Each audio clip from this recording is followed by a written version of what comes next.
Bonjour à tous et bienvenue sur l'émission radio-télévisée Le Réma. Ce soir, nous avons la chance d'avoir comme invité la révérende Joyce Meyer pour une soirée placée sous le signe de la sérénité et de la paix intérieure. Je suis votre animateur, l'évangéliste Abel Kapoué-Maouna, et je vous donne rendez-vous pour une soirée qui promet d'être enrichissante et inspirante. En prélude à notre discussion, permettez-moi de vous citer ce verset de la Bible tiré du livre d'Ésaïe 30, verset 15 qui dit « C'est dans la tranquillité et le repos que sera votre salut. C'est dans le calme et la confiance que sera votre force. » Un verset qui prend tout son sens dans notre société moderne où le stress et l'anxiété font partie du quotidien. La révérende Joyce Meyer nous rappelle que face à l'adversité, rester calme est la meilleure attitude à adopter, car cela nous permet de faire face aux problèmes avec plus de sérénité. Elle nous invite également à nous concentrer sur la stabilité et la paix dans nos vies, plutôt que de chercher à fuir les difficultés. Alors, restez avec nous pour une soirée riche en enseignements et en émotions où nous apprendrons ensemble à apprécier les moments de calme et de sérénité dans nos vies. Le Réma. Ésaïe chapitre 30, verset 15 dit « Car ainsi a parlé le Seigneur, l'Éternel, le Saint d'Israël. C'est dans le retour à moi et le repos en moi que sera votre salut. » Quand il parle de salut, je ne crois pas qu'il s'agit du salut de l'âme, mais je crois qu'il s'agit d'être sauvé de vos problèmes. C'est dans le calme et dans la confiance que sera votre force. Mais vous ne l'avez pas voulu. C'est malheureux, n'est-ce pas? Il a dit, si vous étiez venu à moi et vous m'aviez fait confiance, j'aurais résolu vos problèmes. Mais non, vous aviez à essayer de le faire par vous-même. La semaine passée, je lisais un livre qui disait le suivant.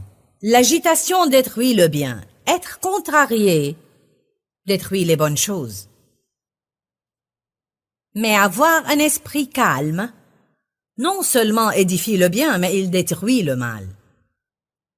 Je vais vous dire ce soir, quand vous avez des problèmes et vous restez calme durant ces problèmes, le diable ne saura que faire de vous. Quand il fait de son mieux pour vous contrarier et vous refusez d'être contrarié, mais vous restez parfaitement paisible et parfaitement heureux, comme si le problème n'existait pas, vous avez alors gagné la bataille par votre calme. Qui s'y trouve que quand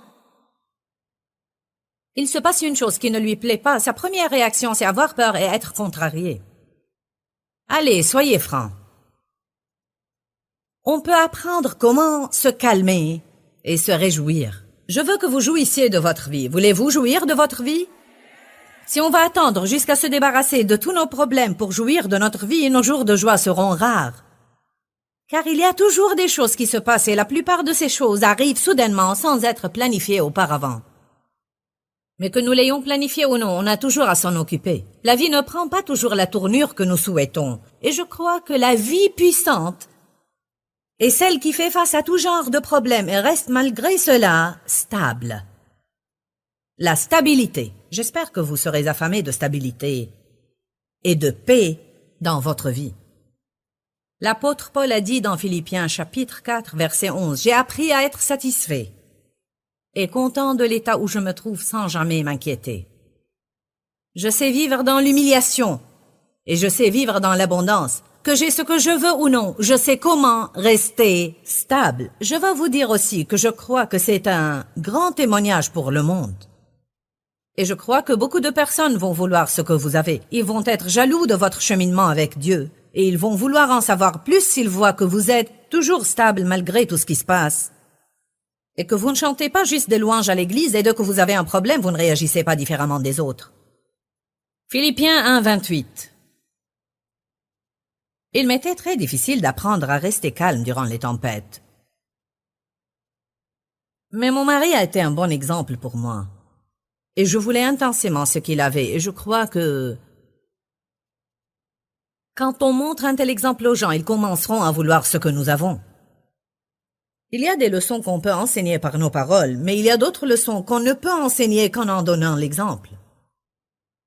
Si vous vous irritez quand les choses ne se passent pas à votre gré, vous apprenez à vos enfants à faire la même chose. Parce qu'ils feront plus tout ce qu'ils vous voient faire qu'ils ne feront ce qu'ils vous entendent dire. 80% de la communication est non verbale. Philippiens 1, 28-29. Sans vous laisser. En aucun moment. L'apôtre Paul dit, dans sa lettre à l'église de Philippe, sans vous laisser en aucun moment intimider, ou vous laisser apeurer, en rien, par les adversaires et par les opposants, votre adversaire étant le diable. Et je ne vais pas perdre ma paix. Ma paix est un don précieux venant de Dieu, et je ne vais pas te le céder, diable. Je suis très affamé de paix. J'ai beaucoup de paix dans ma vie maintenant, et croyez-moi quand je vous dis que j'en jouis beaucoup. Je viens d'un milieu plein de perturbations constantes. Pour devenir maintenant passionné de paix, quand je dis que je suis passionné de paix, je veux dire que je ne veux pas et je n'aime pas ne pas être en paix. Et j'en suis arrivé au point où je ferai n'importe quoi, pour garder ma paix ou pour la reprendre. J'ai découvert que si je veux avoir la paix, je dois la poursuivre et la rechercher. Elle ne va pas tomber sur moi comme un fruit mûr qui tombe de l'arbre. Je dois moi-même faire la paix. Beaucoup de personnes veulent la paix et prient pour l'avoir, mais ils ne veulent pas être artisans de paix. J'ai parfois à m'excuser de Dave, même quand je ne pense pas que j'ai tort. Parfois aussi, j'ai à me taire quand j'aurais préféré continuer à parler. Mais j'ai découvert enfin que pour moi, la paix vaut beaucoup plus qu'avoir raison ou n'en faire qu'à ma tête. Avoir raison est extrêmement surfait. Et le prix qu'on paye pour avoir raison est très élevé. Sans vous laisser. En aucun moment. Pas pour un moindre moment ou instant. Intimidé en rien par les adversaires ou par les opposants. Car une telle fermeté ou intrépidité, la Bible amplifiée dit, est une preuve et une confirmation pour eux, vos adversaires, de leur perdition imminente, mais une évidence et un signe de votre délivrance et votre salut qui viennent du Seigneur. Quelle belle écriture! Laissez-moi vous la disséquer et m'assurer que vous ne l'avez pas ratée. Il a dit, quand les problèmes arrivent, si vous restez calme, n'ayez pas peur, ne soyez pas irrité. Restez stable, restez paisible et heureux. C'est un signe important au diable qu'il est déjà vaincu. Et c'est un signe à Dieu que vous lui faites réellement confiance. Alors il interviendra en votre faveur et combattra le diable pour vous et vous délivrera.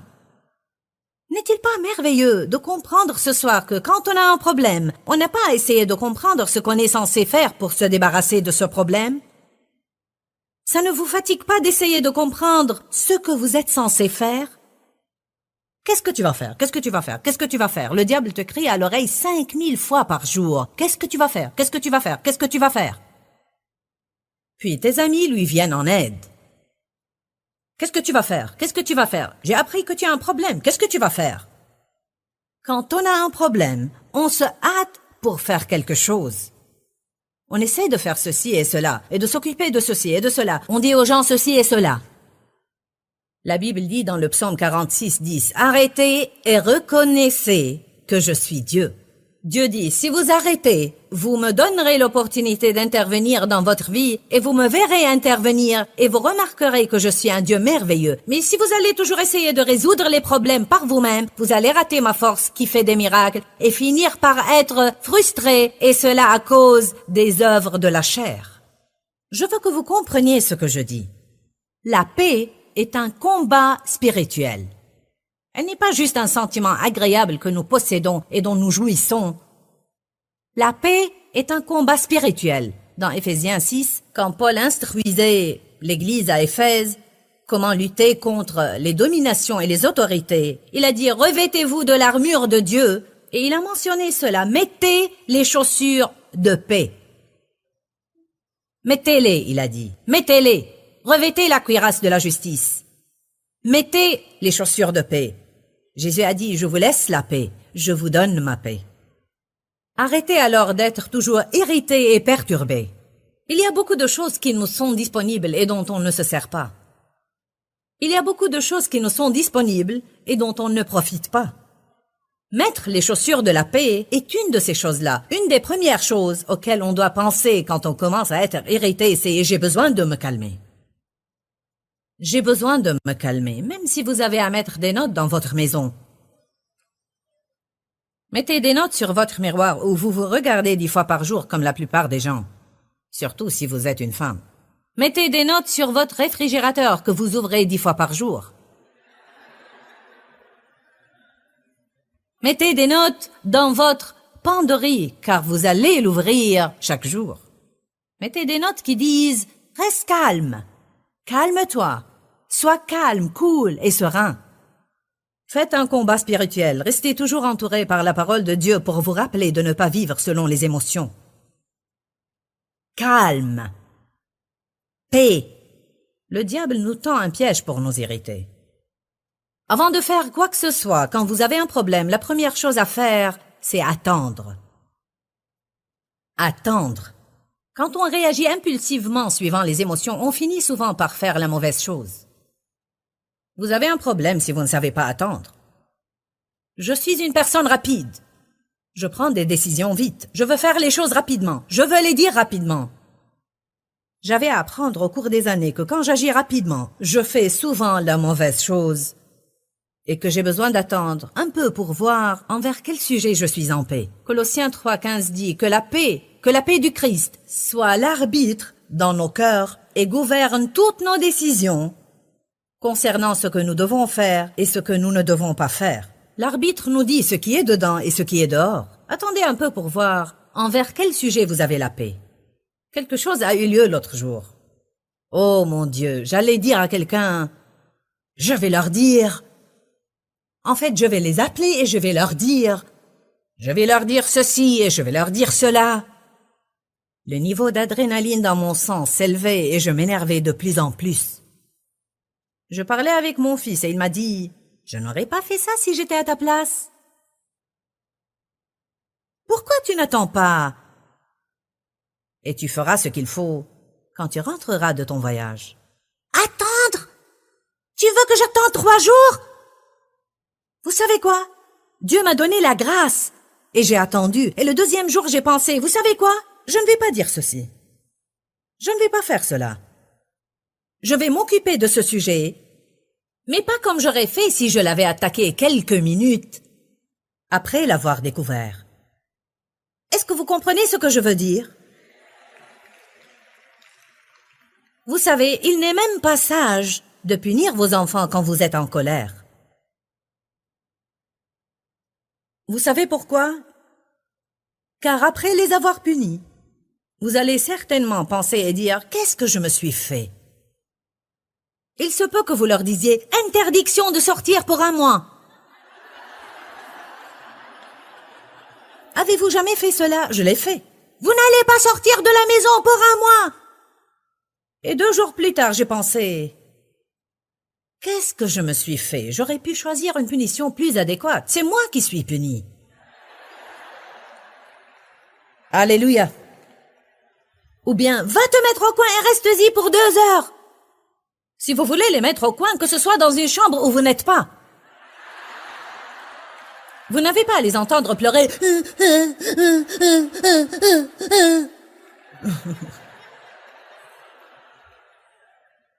Attendez! Et agissez avec sagesse. Et ne faites pas des choses stupides. Avant de faire quoi que ce soit, attendez. Voici une déclaration qui me vient du Seigneur et que j'aime beaucoup. Laissez les émotions se calmer avant de décider. Car dès qu'on s'irrite, les émotions font chut. Si vous attendez un peu, elles se calmeront. De même qu'elles s'irritent, elles se calment. Ne prenez pas vos décisions dans le feu de vos émotions, parce qu'il y a une grande probabilité qu'elles soient erronées. Donnez à Dieu l'occasion de vous guider. Donnez à Dieu l'occasion d'intervenir. Donnez à Dieu l'occasion de vous dire quoi faire. Et cela s'il veut vraiment que vous fassiez quelque chose de particulier. Allez à Exode 14.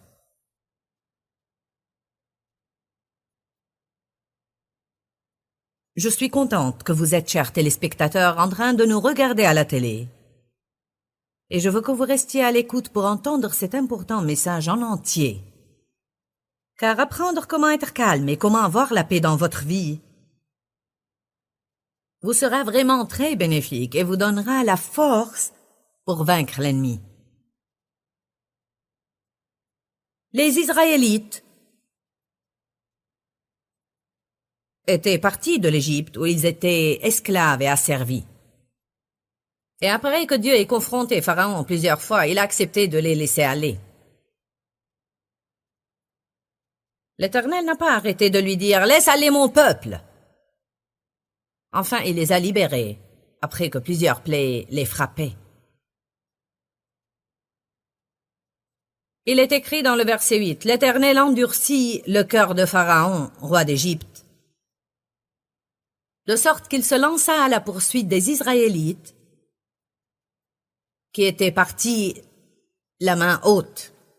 Les Égyptiens les poursuivirent, et tous les chevaux, les chars de Pharaon, ses cavaliers et son armée, les atteignirent alors qu'ils campaient près de la mer.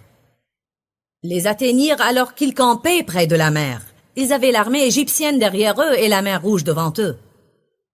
Vous parlez d'être dans une situation difficile. Vous parlez d'être dans une situation qui vous effraierait certainement. La mer Rouge devant vous et l'armée égyptienne derrière vous. Situation sans issue. Avez-vous jamais ressenti cela? Je suis coincé de tous côtés, sans aucune solution, et je ne sais que faire. Il paraît que tout est fini. Alors le sentiment qu'ils ont eu en premier lieu, et c'est normal, c'est qu'ils ont senti la peur. Le verset 10 dit, Pharaon approchait. Les Israélites levèrent les yeux et voici que les Égyptiens les poursuivaient. Et les Israélites furent remplis de crainte et crièrent à l'Éternel. Ils dirent à Moïse, « Est-ce parce qu'il n'y avait point de tombe en Égypte que tu nous as emmenés pour mourir au désert? Que nous as-tu fait en nous faisant sortir d'Égypte? » Je veux que vous remarquiez que dès qu'ils furent irrités, ils ont commencé à rejeter la responsabilité de leurs problèmes sur Moïse. Parfois, Dave et moi, quand on est en retard pour aller quelque part, si l'un de nous s'énerve et se met en colère, « On doit sortir d'ici, on va être en retard !» Alors l'un de nous commence à rejeter sur l'autre la responsabilité de ne pas être prêt.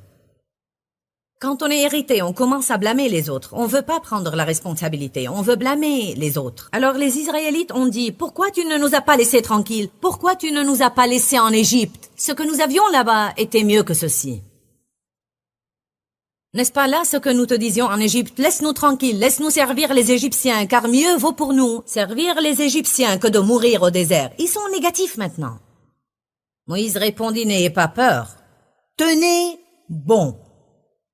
Soyez fermes, confidents et courageux, et voyez comment l'Éternel va vous sauver aujourd'hui. Il dit, tenez bon si vous voulez voir comment l'Éternel va vous sauver. Car les Égyptiens que vous voyez aujourd'hui, vous ne les verrez plus jamais. Faites attention au verset 14, s'il vous plaît. L'Éternel combattra pour vous. C'est le rôle de Dieu. Et votre rôle, c'est de garder votre paix et de vous tenir totalement tranquille. L'Éternel dit à Moïse, « Pourquoi cries-tu vers moi? Ordonne au peuple de se mettre en route. Après qu'ils se soient tenus tranquilles, ils ont entendu de Dieu ce qu'ils sont censés faire.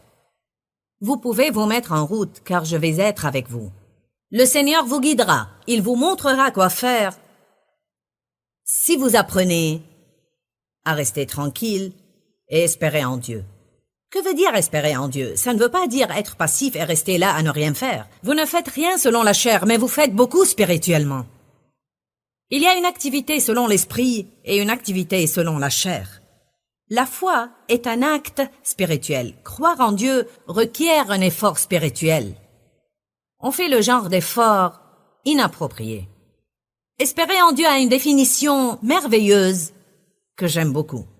Elle dit « attendre à ce que Dieu intervienne. Soupirer après la faveur de Dieu. Soupirer après la réponse de Dieu. Compter sur la force de Dieu. Attendre avec espérance. Attendre à ce que Dieu intervienne à tout instant. Combien d'entre vous voient qu'espérer en Dieu ne veut pas dire être passif? Que fait-il? J'espère en Dieu. Mais non, je m'attends à ce que Dieu intervienne à tout instant. Je m'attends à un miracle de Dieu. Je m'attends à ce que Dieu me donne sa faveur et me donne ma percée. Je suis pleine d'espoir. Allez, enthousiasmez-vous pour ce que Dieu a planifié pour votre vie. Si vous avez confiance en Dieu, alors il promet d'intervenir dans votre vie. Il se peut qu'il ne fasse pas ce qui est juste à votre avis et selon votre moment choisi, mais la parole de Dieu promet que si on l'aime vraiment et on veut sa volonté, toutes choses concourront au bien de ceux qui aiment Dieu, ceux qui sont appelés selon son dessein. Quoi qu'il se passe dans votre vie, si vous restez plein d'espoir, Dieu fera quelque chose de spécial pour vous. Il est merveilleux d'espérer en Dieu. Vous savez, on attend quelqu'un qui va venir dîner chez nous, au mieux qu'on s'attend à Dieu. Comment on agit quand quelqu'un vient dîner chez nous? On prépare le repas, on nettoie la maison, on met nos jolies porcelaines, et avant leur arrivée, on s'assure qu'ils ont une bonne place de stationnement. Et on attend.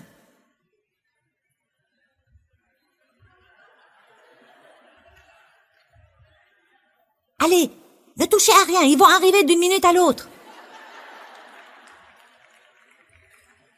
Comment on s'attend à Dieu? Je ne sais pas si Dieu va intervenir.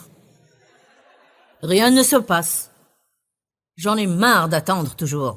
N'attendez pas comme ça. Cette façon d'attendre n'est pas biblique. Espérer en Dieu bibliquement produit un bon fruit dans notre vie. Mais vous avez à attendre dans l'expectative, avec espérance, et en vous levant chaque jour en disant « J'attends impatiemment pour voir ce que Dieu va faire aujourd'hui ». Au fait, je vous encourage. Chaque matin, quand vous vous levez, faites cela au moins pour quelques semaines et peut-être même former une habitude à vie. On parlait aujourd'hui de l'importance de rester calme et serein, et je suis sûre que des millions de personnes qui nous regardent maintenant ont besoin même maintenant dans leur vie d'être calmes et sereins. Si c'est votre cas, ne pensez pas que vous êtes hors norme, car je vous dis que cela arrive assez régulièrement à nous tous.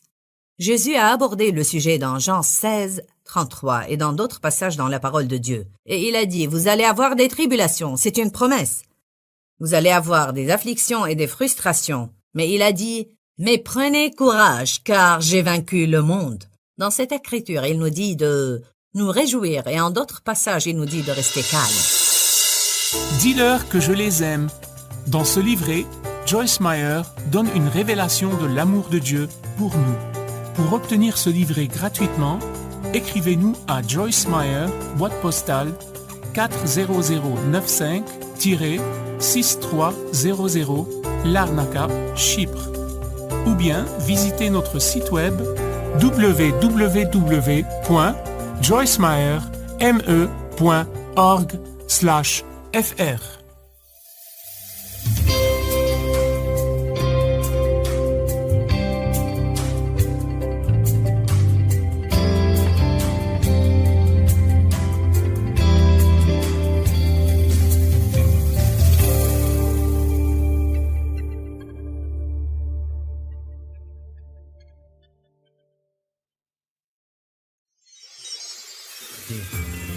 Pendant qu'on espère en Dieu, il faut qu'on continue à faire ce qui est juste. Quand j'ai un problème personnel, cela ne me donne pas le droit de lâcher et d'arrêter de poursuivre l'appel de Dieu pour ma vie. Restez avec nous dans Jouissez de votre vie.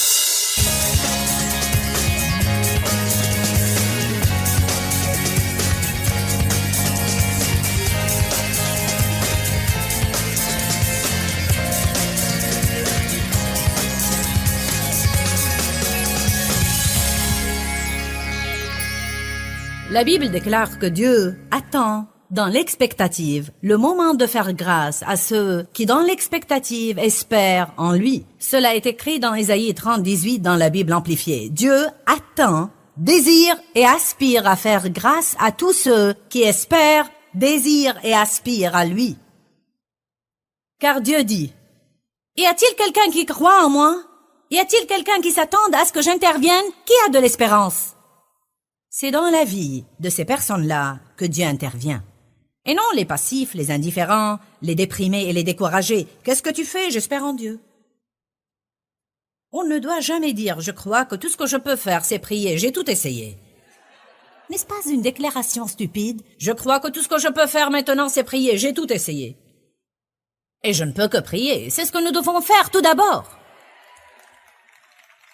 Faites des prières pleines d'espérance et de foi. Et cela ne vient pas automatiquement. Il faut que vous parliez à vous-même. Je suis dans le ministère depuis plus de 27 ans. Et j'ai toujours à me parler à moi-même, à me forcer, à me lever et à adopter une attitude positive et réaliser qu'espérer en Dieu n'est pas une attitude négative ou une déclaration négative, mais c'est croire et s'attendre à ce que Dieu intervienne. C'est vivre avec enthousiasme et non pas vivre déprimé et vivre désespéré tout le temps.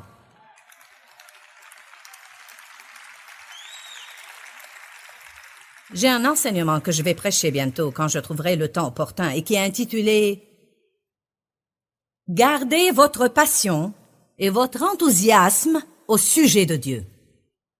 Je crois vraiment qu'on s'habitue souvent à ce que Dieu fait et les choses qui nous enthousiasment et nous encourager à nous lever chaque jour et aimer la vie deviennent dépassées. Il est merveilleux de servir Dieu. Comment feriez-vous face à vos problèmes sans Jésus? Ce ne serait pas amusant, n'est-ce pas? Allez au psaume 25. Je veux qu'on lise 3 psaumes sur l'espérance en Dieu. Qui a besoin de cela ce soir?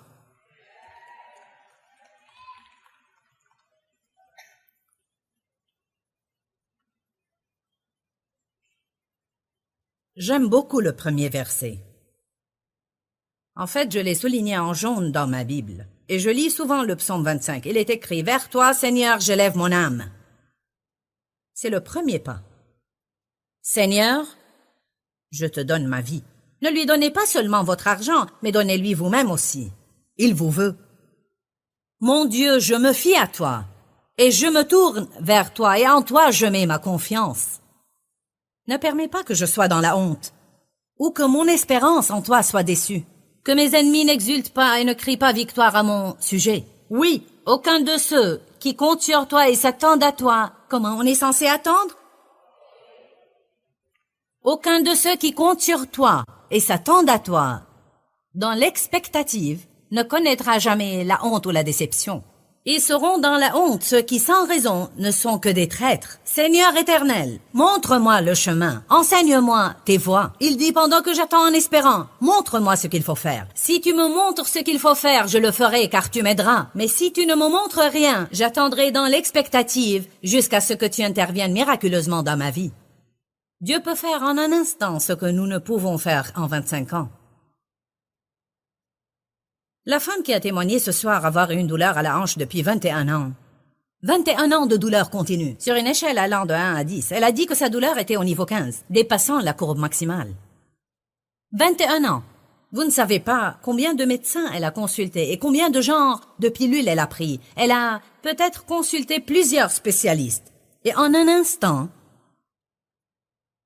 durant une conférence, où on priait pour la guérison, Dieu l'a guérie. Et maintenant, après 3 ans de cela, elle n'a toujours pas de douleur. Elle n'a rien pu faire par elle-même en 19 ans, mais Dieu l'a guérie en un instant. Amen. Attendez avec espérance. Je sens l'urgence de vous dire cela ce soir. N'attendez pas en faisant des déclarations négatives. Ne sortez pas déjeuner avec vos amis en parlant tout le temps de vos problèmes et puis de comment vous espérez en Dieu. Même si vous allez parler de vos problèmes, ce que nous faisons tous, et ça ne fait rien si on le fait, parlez-en positivement. C'est ce qui se passe, mais je crois que Dieu est capable de tout changer. Je crois que Dieu peut transformer tout pour le bien et intervenir dans cette situation. Je ne vais pas perdre ma joie ni mon espérance. Je vais continuer à espérer en Dieu. Et même si les choses ne finiront pas comme je l'espérais, je vais continuer à m'attendre à ce que Dieu les transforme pour le bien.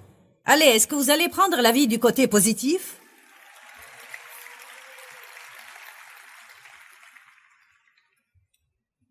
Tout au long de ce psaume, David témoigne de sa foi en Dieu et non pas de sa peur.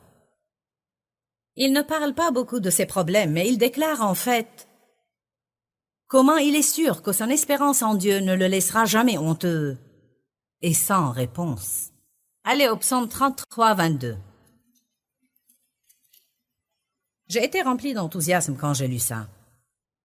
J'ai dit, oh Jésus, alléluia. J'ai crié à haute voix quand je l'ai lu. Ouh, c'est un beau verset. Que ta miséricorde et ta bienveillance soient sur nous, ô Seigneur, dans la mesure de notre attente et notre espoir en toi.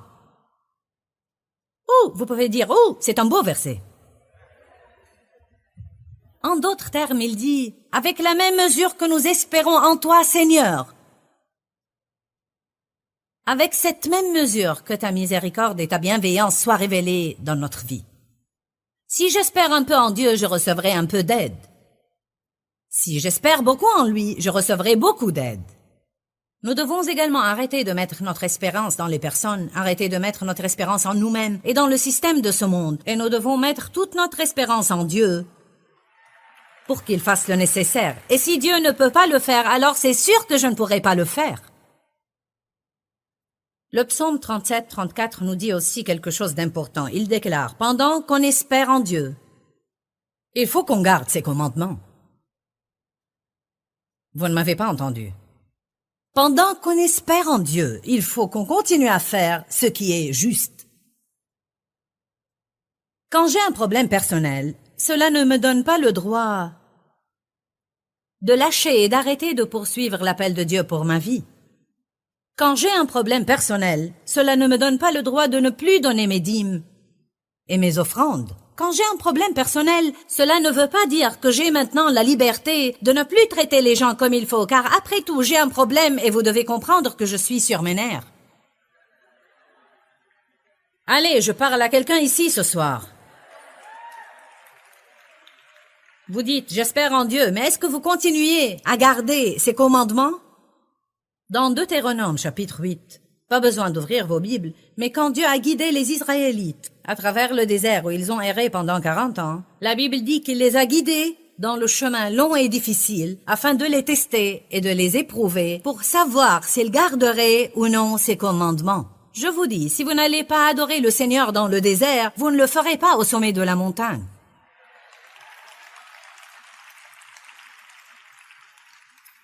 Espérez en Dieu. Ésaïe 40, 31 dit, « Mais ceux qui espèrent en l'Éternel renouvellent leur force. Ils prennent leur vol comme les aigles. » Quelque chose va se passer pendant qu'ils espèrent. Ils vont renouveler leur force. Mais ceux qui espèrent en l'Éternel renouvellent leur force. Ils déploient leurs ailes comme les aigles. Ils courent, courent et ne se lassent pas. Ils marchent et ne se fatiguent pas.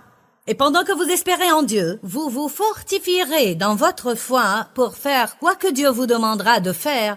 Si vous n'avez pas la force de Dieu en vous, ce qui arrive à beaucoup de gens, c'est qu'ils ne gardent pas leur foi forte. Et dès qu'ils ont un problème, ils se hâtent pour se fortifier dans la foi. Il serait très sage de notre part de passer une partie de notre jour en espérant en Dieu et dans sa présence et en disant « Je t'aime Seigneur, j'espère en toi, j'attends à ce que tu interviennes dans ma vie, merci de m'avoir fortifié, je ne sais pas ce qui va se passer demain Seigneur, mais je veux être prête en ce moment. » Je ne veux pas être mauviette, géniarde, négative et plaintive.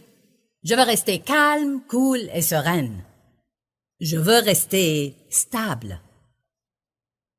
Si vous espérez en Dieu, il vous demandera de faire quelque chose, mais ça peut être quelque chose que vous ne voulez pas faire. Alors vous avez besoin d'être fortifié par le Seigneur pendant que vous attendez, pour que vous fassiez tout ce qu'il vous demandera de faire. Et s'il vous demandait de confronter une personne que vous ne voulez pas confronter, vous savez quoi? Beaucoup de gens ici n'aiment pas la confrontation. Vous essayez de fuir le plus loin possible de la confrontation. Mais Dieu veut souvent qu'on confronte les gens et qu'on confronte le mal dans notre vie. Et si Dieu vous demandait de continuer à faire une chose à laquelle vous voulez échapper? Et si Dieu vous demandait d'abandonner une chose à laquelle vous voulez tenir? Vous avez besoin de force pour faire cela. Et si vous étiez dans une mauvaise relation? Et si vous teniez à une relation d'amitié avec quelqu'un? Ou une relation amoureuse qui vous entraîne de plus en plus dans le mal et dans le péché? Mais vous êtes attaché à cette relation émotionnellement. Votre âme est liée à la sienne dans cette relation. Vous craignez d'être seul. Et si Dieu dit ce que vous devez faire, Vous avez espéré en moi, et maintenant vous êtes convaincu dans votre cœur que vous devez oublier et abandonner cette relation, car en fait, elle empoisonne votre vie. Mais rien en vous ne veut cela. Vous avez besoin de la force et de la grâce de Dieu pour le faire. Et si Dieu vous demandait de rester avec quelqu'un avec qui vous ne voulez pas rester? Et si tout ce qui est en vous veut dire « sors d'ici tout de suite ». Tu m'entends? Sors d'ici. Je ne veux plus te supporter. Un jour de plus. Et si vous étiez comme Agar dans Genèse qui s'était enfuie devant Sarah car celle-ci l'a maltraitée, et l'ange de Dieu l'a rencontrée dans le désert et lui a dit « Retourne chez ta maîtresse et humblement sois lui soumise. Retourne chez elle !» Je parle avec quelqu'un ce soir. Et si Dave avait perdu tout espoir en moi au début de notre mariage, je n'étais pas facile à vivre. J'avais beaucoup de problèmes dans ma vie. Beaucoup de problèmes. Et ce n'était pas tout de ma faute car j'ai été maltraitée et j'avais du mal à savoir qui j'étais, à plus forte raison comment agir. J'avais besoin d'aide. Vous savez quoi? Il se peut que Dieu vous assigne la responsabilité d'aider une personne qui serait une écharpe dans votre chair au début. N'avez-vous pas prié pour que Dieu se serve de vous? Si, mais ce n'est pas ce que je voulais dire. Salut, je parle à quelqu'un ce soir. N'avez-vous pas prié pour que le Seigneur se serve de vous? Seigneur, laisse-moi aider quelqu'un. Vous savez, on veut aider les personnes agréables. On veut aider les personnes qui réagissent rapidement en nous rendant notre amour. Et si Dieu vous demandait de rester dans un endroit où vous ne voulez pas rester, ou de quitter un endroit où vous voulez rester, et si votre patron vous rendait fou, mais vous êtes la seule lumière et la seule espérance dans ce lieu obscur, et vous voulez plus que tout quitter ce lieu, mais Dieu vous dit « Je veux que vous y restiez ». Allez. Seigneur, je veux que tu te serves de moi, mais seulement si c'est confortable. Et si vous espériez en Dieu pour qu'il vous donne votre percée, et il vous dit « Je veux que vous alliez et fassiez la paix ». Seigneur, je prie pour la paix. Non, je veux que vous alliez faire la paix. Je veux que vous preniez l'initiative de parler à cette personne qui vous a fait du mal et vous a maltraité. Je ne veux pas que vous attendiez à ce qu'elle vienne à vous. Je ne veux pas que vous attendiez à ce que j'intervienne miraculeusement. Je veux que vous alliez, par la force de ma puissance, et je veux que vous alliez faire vous-même la paix. Je veux que vous vous humiliez et que vous dites « Oublions le passé et soyons amis ». Je ne peux pas faire ça, Seigneur. J'ai déjà découvert que mieux vaudrait que je m'humilie et que je m'excuse auprès de quelqu'un que de rester dans le désarroi. Et si Dieu vous demandait de semer des graines pour avoir votre percée ou de donner quelque chose que vous voulez garder? J'ai prié pour quelque chose de particulier, pour une longue période. Je sais de quoi je parle. Parfois, vous oubliez quelques principes que Dieu vous a appris. Je donne mes offrandes régulièrement et la protection de Dieu est sur moi grâce à cela. Mais il m'arrive parfois d'avoir besoin d'une percée spécifique dans un domaine. Et que Dieu me révèle que pour récolter, il faut que je sème une graine spéciale, qui doit être à chaque fois quelque chose qui m'est très important. Et non pas quelque chose dont je n'aurais pas besoin de toute façon. J'avais besoin d'une percée dans un certain domaine. En relation avec notre ministère télévisé. Et je regardais récemment quelqu'un à la télé. Et j'ai senti que Dieu voulait que je sème une graine.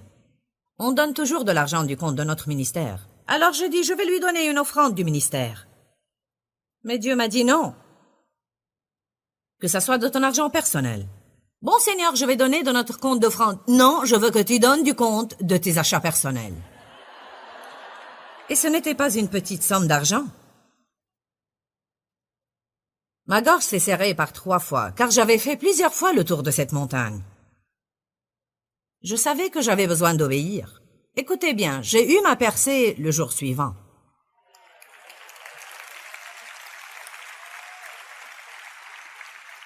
Et maintenant, j'espère en Dieu régulièrement. Peut-être que si je n'espérais pas en Dieu quand il m'a demandé de faire ce que je ne voulais pas faire dans le naturel, je n'aurais pas eu la force de le faire. Tous ceux qui espèrent en l'Éternel renouvellent leur force. Et ainsi, quand Dieu vous demande de faire quelque chose, vous serez capable d'obéir et de faire ce qu'il vous a demandé. Et si vous avez entendu le Seigneur dire « Attendez-moi un peu plus », je ne veux plus attendre. Je crois en réalité qu'on montre par notre calme qu'on fait confiance à Dieu. Allez à 2 Timothée chapitre 4, verset 2. Est-ce que vous tirez quelques leçons de cet enseignement?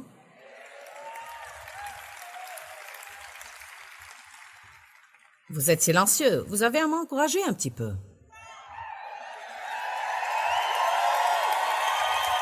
Oui, c'est mieux comme ça. Je me sens mieux maintenant.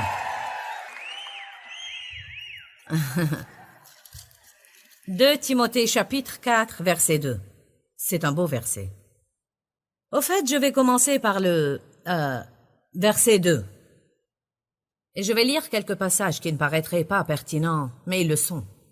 Paul donnait à Timothée des instructions sur l'appel de Dieu sur sa vie qui consiste à prêcher l'Évangile. Il a dit « Proclame la parole, insiste à temps et à contre-temps. Tiens-toi prêt, que l'occasion soit favorable ou non favorable, que ce soit le temps opportun ou inopportun, que ce soit bien pris ou mal pris. » En tant que pasteur qui prêche la parole, tu as à montrer aux gens. Encerclez le mot « montrer », parce que Dieu veut qu'on montre quelque chose aux gens et non pas juste leur dire quelque chose tout le temps. Tu as à montrer aux gens dans quelle mesure ils vivent dans le péché. Convainc, réprimande, reprend, encourage et exhorte par ton enseignement, et cela avec une patience inlassable. Car le temps viendra où les hommes ne voudront plus rien savoir et ne supporteront plus l'enseignement saint et authentique. Mais au gré de leurs propres désirs, ils se choisiront une foule de maîtres à qui ils ne demanderont que de leur caresser agréablement les oreilles.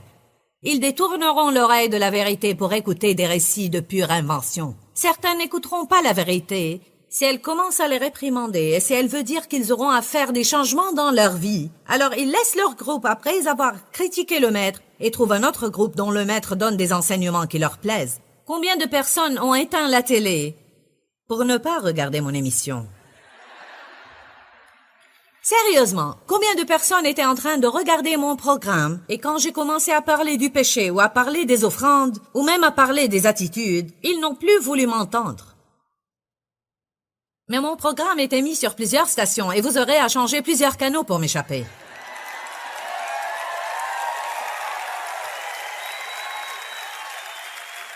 Car vous changez de canal pour regarder un autre et me voici de nouveau. Parfois, les gens me trouvent même quand je ne suis pas à la télé. À minuit et en d'autres temps aussi. Il m'était un plaisir d'entendre un homme dire « Au fait, il a témoigné de cela de l'estrade. » Il a dit « Dieu essayait d'intervenir dans ma vie et je ne voulais pas cela, je ne voulais pas entendre, ni mener une vie chrétienne. » Il a dit « Je changeais de canot et je suis tombé sur ton programme et je ne voulais sûrement pas t'entendre. » Pour qui elle se prend? Une femme audacieuse qui crie après tout le monde pour leur dire ce qu'ils doivent faire. Il a dit, j'ai essayé de changer le canal, mais en fait, je n'ai pas réussi. Et il a ajouté, ça doit être la batterie. Alors je me suis levée et j'ai changé de batterie, mais sans résultat. En réalité, le seul bouton qui marchait dans la télécommande était celui qui augmentait le volume.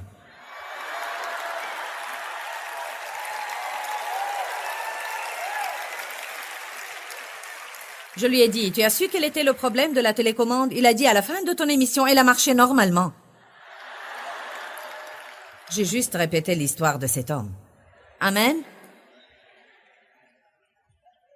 Ça ne sert à rien de changer le canal si vous n'aimez pas ce que je dis. Car vous allez me voir ou voir quelqu'un d'autre. Éventuellement, Dieu vous inculquera la vérité d'une façon ou d'une autre, car seule la vérité vous rendra libre. Vous pouvez trouver quelqu'un qui caresserait vos oreilles si vous voulez, mais vous allez rester esclave. Il faut avoir ce dont nous avons besoin, non ce que nous voulons. Il a dit à Timothée, va là-bas vite et prêche la vérité. Insiste et sois toujours prêt, car le temps est très court. Montre aux gens dans quelle mesure ils vivent dans le péché. Verset 5. Mais toi, Timothée, pendant que tu fais tout cela, écoute bien ce que je veux que tu fasses, Timothée, pour que tu sois fort en Dieu. Je veux que tu restes calme, sobre et serein. Wouh! Alléluia! J'ai découvert que si je reste calme, cela intensifiera l'onction sur ma vie. Marc 4, n'ouvrez pas vos livres. Jésus est resté calme face à la tempête. Et cela lui a donné l'autorité sur la tempête. Les disciples n'avaient pas d'autorité sur la tempête. Ils n'avaient pas de paix en eux-mêmes pour pouvoir apaiser la tempête. Ça ne dépend pas non plus de ce que nous faisons extérieurement. Il s'agit de notre paix intérieure et de notre sérénité. 1 Pierre 3 dit que Dieu se réjouit dans l'esprit doux et paisible qui n'est ni inquiet ni tourmenté. Planificateur, attention! Car quand vous faites votre petit plan parfait pour un jour parfait ou pour une semaine parfaite, préparez-vous alors à voir vos plans bouleversés. Parce que les parfaits petits plans en général réussissent rarement. Dieu m'a dit quelque chose que je veux partager avec vous et je crois que si vous me comprenez bien, combien d'entre vous sont de grands planificateurs? Bien, beaucoup de personnes. J'ai une de mes filles qui ne planifie pas et une autre qui planifie chaque seconde de la journée. Devinez laquelle est en paix, celle qui ne planifie pas. Elle dit « Que sera, sera ». Béni soit Dieu. Qu'est-ce que tu fais, Laura? Rien, je peux venir, bien sûr. Dieu nous a créés différents les uns des autres et nous sommes constitués différemment pour des appels différents. Et personne n'a à s'excuser pour ce qu'il est. Mais parfois, notre plus grande force devient aussi notre plus grande faiblesse. Il se peut que votre plus grande force devienne le facteur dont Satan se sert pour vous attaquer. Je crois sans aucun doute qu'il faut planifier, car ceux qui ne planifient rien sont souvent ceux qui n'accomplissent rien. Alors j'ai toujours des plans. Voilà ce que Dieu m'a dit, rappelez-vous de cela. Faites un plan, et puis prenez ce plan dans la prière et offrez-le à Dieu comme un sacrifice. En d'autres termes, maintenant Seigneur, j'ai mon plan, et c'est ce que je veux voir se passer aujourd'hui, cette semaine ou durant ces vacances ou n'importe quand. On parlait aujourd'hui de l'importance de rester calme et serein. Et je suis sûr que des millions de personnes qui nous regardent maintenant ont besoin même maintenant dans leur vie d'être calmes et sereins. Si c'est votre cas, ne pensez pas que vous êtes hors norme, car je vous dis que cela arrive assez régulièrement à nous tous. Jésus a abordé le sujet dans Jean 16, 33 et dans d'autres passages dans la parole de Dieu. Et il a dit, vous allez avoir des tribulations, c'est une promesse.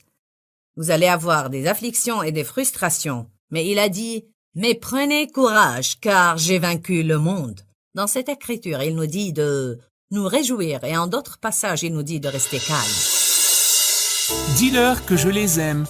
Dans ce livret, Joyce Meyer donne une révélation de l'amour de Dieu pour nous.